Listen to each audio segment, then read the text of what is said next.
দেখাবো ঝাল পুলি। কড়াইতে আমি 2 গ্লাস জল দিয়ে দিলাম, পরিমাণ মতো নুন দিয়ে দিলাম, সাদা তেল দিয়ে দিলাম, দিয়ে চালের গুঁড়োটা দিয়ে দিলাম যাতে চালের গুঁড়োটা জলটা শুকিয়ে যায়। এইভাবে করে টানিয়ে নেব, টানিয়ে কিছুক্ষণের জন্য ঢেকে রেখে দেব। এদিকে আমি আলু সিদ্ধ করে রেখেছি।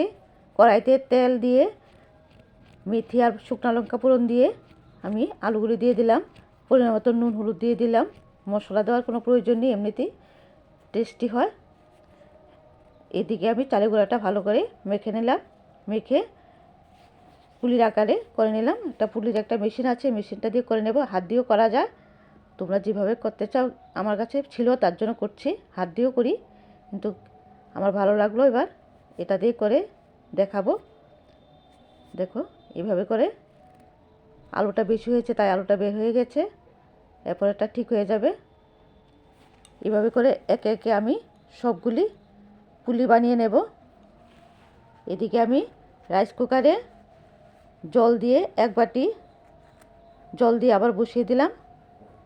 এবার ছাঁকনি দিয়ে দিলাম, দিয়ে রাইস কুকারে এগুলি দিয়ে 15-20 মিনিট পরে নামিয়ে নেব। দেখো কতটা সুন্দর হয়েছে। লাইক করবে, শেয়ার করবে, পেজটাকে ফলো করবে।